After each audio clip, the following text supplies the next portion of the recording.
Okay, so today we're going to talk about Hyena, everybody's favourite furry nemesis, and I'm going to talk you through the poem and a little bit of the analysis associated with it. So if we start with the fact that the poet adopts the persona of the hyena, and this allows us access to the hyena's thoughts. And straight away at the beginning of the poem, it's personal and direct.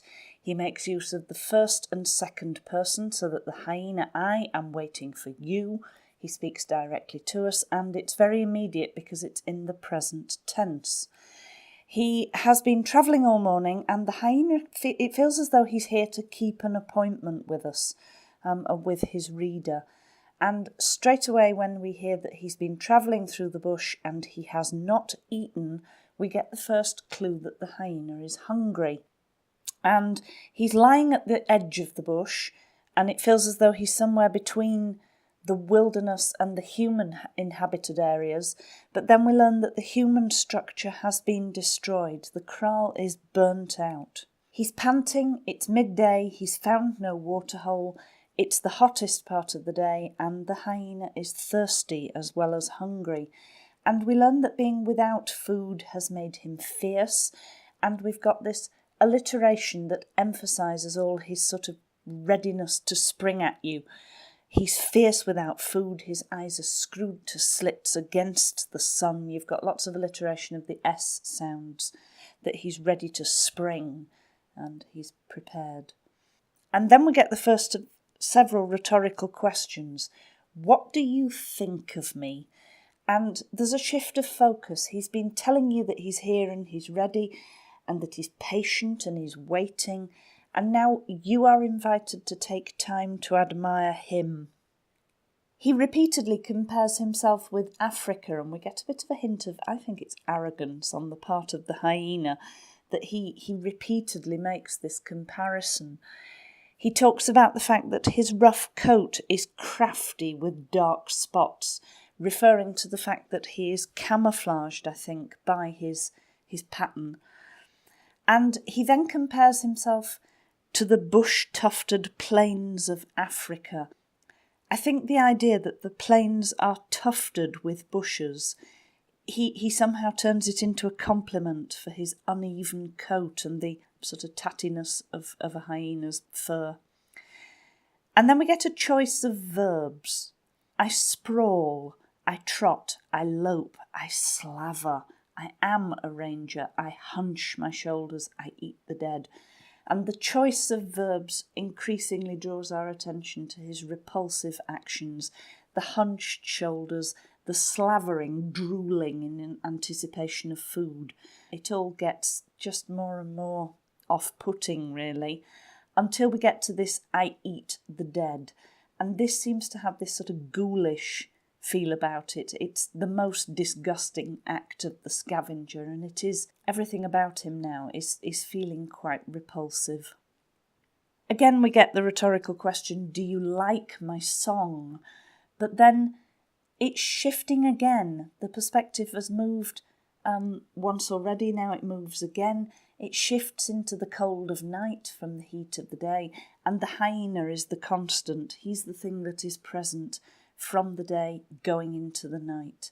When the moon pours hard and cold on the veldt, you've got this sort of idea of moonlight being like a liquid, but it's not like the water that the hyena's looking for. It's hard, it's cold, the light is not satisfying. And when he talks about the stone walls and the mud walls and the ruined places, again, this is no longer the territory of humans.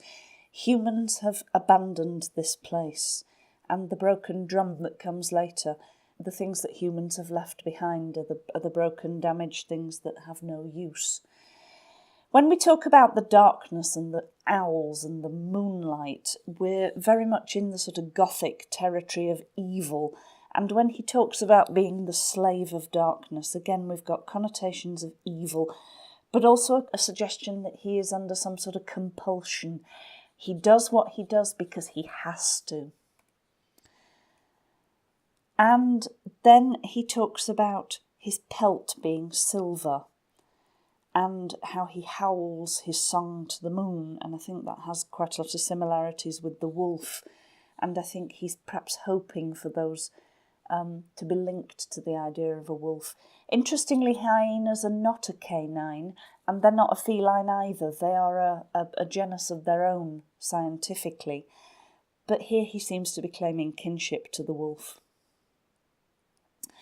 And that stanza finishes with the rhetorical question, would you meet me there in the waste places?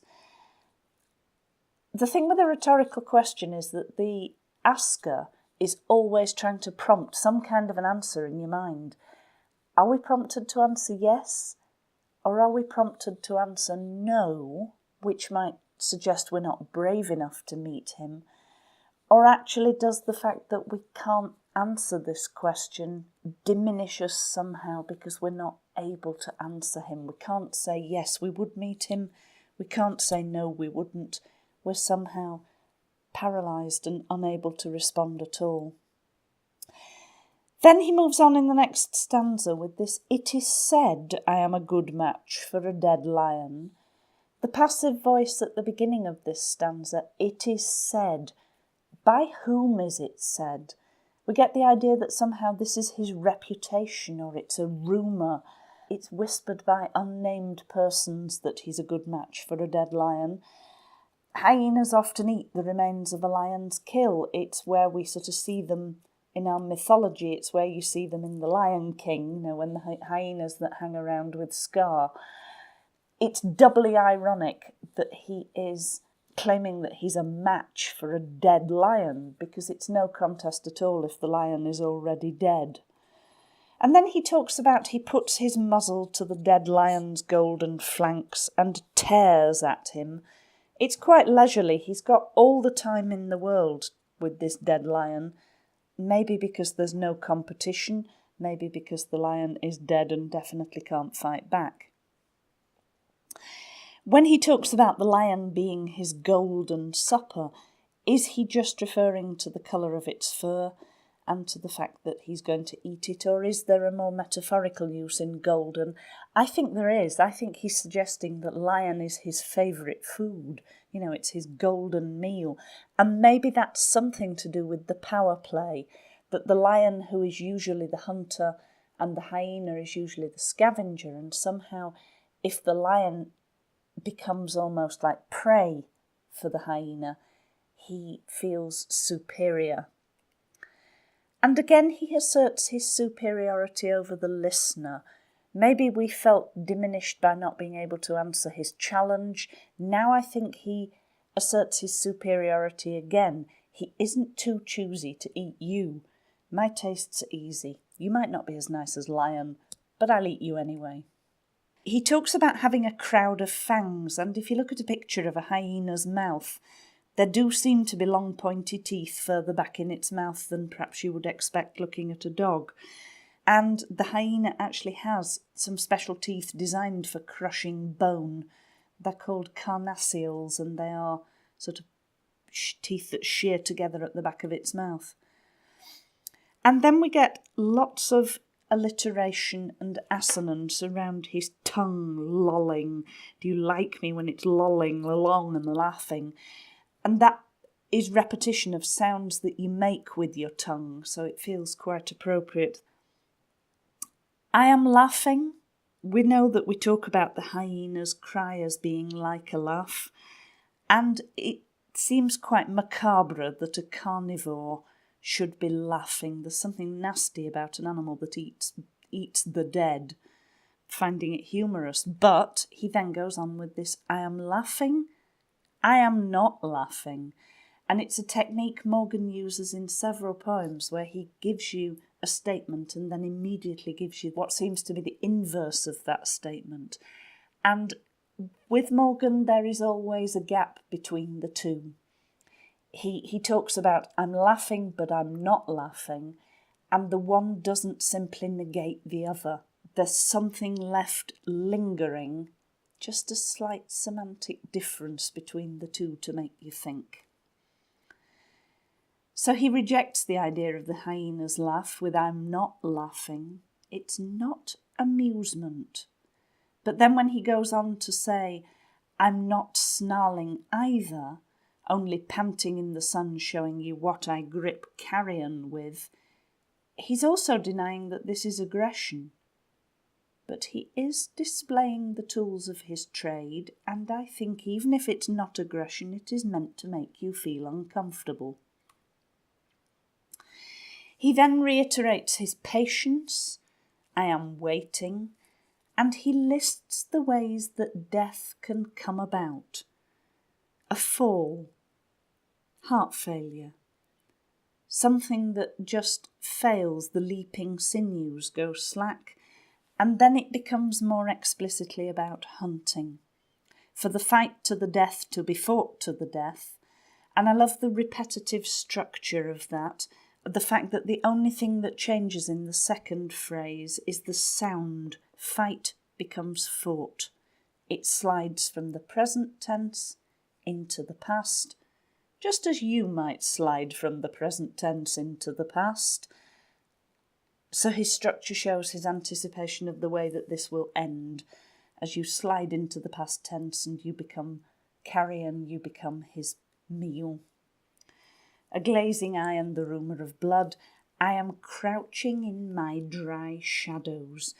He claims ownership of the shadows with that possessive pronoun my, and again he asserts that link between himself and his setting, between the hyena and his Africa. He knows what belongs to him. And the fact that he's crouching there, he's lying in wait, it sounds quite sinister, but actually he rejects those sinister connotations when he says, till you are ready for me. What he means by ready for him is dead, but he's almost letting you pick the time. He will just wait. He's not going to kill you, he's just going to wait till you die. My place is to pick you clean. Links again to his shadows, his place, but also refers to his place in the natural order of things. Perhaps you could even say his place in the food chain. He will leave your bones to the wind. Bones like any other creature. The fact that they're human bones doesn't make any difference.